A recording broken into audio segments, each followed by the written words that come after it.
नमस्कार। कबीर जी के दोहे में आप सभी का हार्दिक स्वागत, अभिनंदन। आज के इस वीडियो में कबीर जी का एक दोहा और उसकी विस्तृत व्याख्या। बढ़ते हैं दोहे की तरफ। ऊंचे कुल क्या जनमिया, जे करड़ी ऊंच न होई, सोवन कलश सुरय भर्या, साधु निंद्या सोई कबीरा, साधु निंद्या सोई। सदगुरु कबीर साहब इस साखी में वंश गौरव के मोह को कर्म की कसौटी पर परखते हैं। ऊंचे कुल में जन्म लेना अपने आप में कोई उपलब्धि नहीं है। यदि आचरण ऊंचा ना हो तो वह सोने के कलश में भी भरी मदिरा जैसा होता है। बाहर चमक भीतर विष, साधु निंदा सोई का आशय है कि संत दृष्टि से ऐसा वैभव निंदनीय माना गया है जो मूल्यहीन जीवन को ढाक भर दे।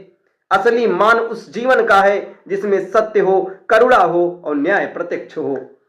जन्म सम्मान का विषय हो सकता है, पर जैसे ही वह अहम का आसन बनता है, पतन की ढलान शुरू हो जाती है। विरासत का गौरव तभी सार्थक है जब पर वर्तमान की करड़ी उसे ऊंचा उठाए, अन्यथा वह दिखावे का आवरण बनकर भीतर की दरिद्रता छिपाता है।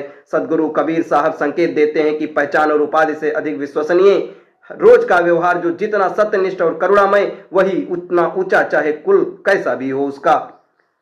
सोवन कलश सुरय भर्या, भीतर बाहर की असंगति पर तीखा रूपक है। बाहर की चमक और भीतर के छल सबसे बड़ा बोझ है।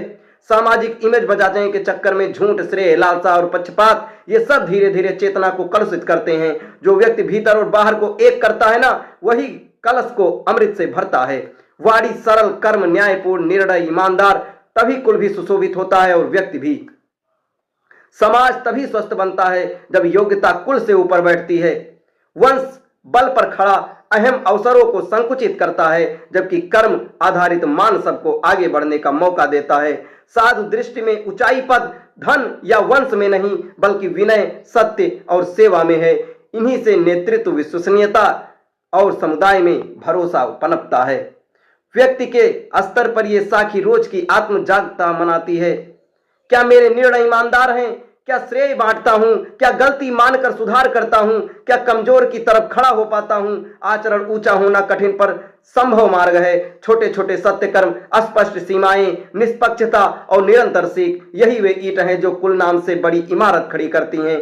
चरित्र की कुल नाम तख्ती है, करड़ी उसकी लिखावट है। तख्ती सोने की हो पर लिखावटें टेढ़ी हो तो अर्थ बिगड़ जाता है। सदगुरु कबीर साहब लिखावट सीधी करने को कहते हैं। सत्य, विनय, सेवा और न्याय, तभी ऊंची कुल नहीं, ऊंचा मनुष्य जन्म लेता है। दोस्तों, ये दोहा आपको कैसा लगा कमेंट बॉक्स में जरूर बताएं। धन्यवाद।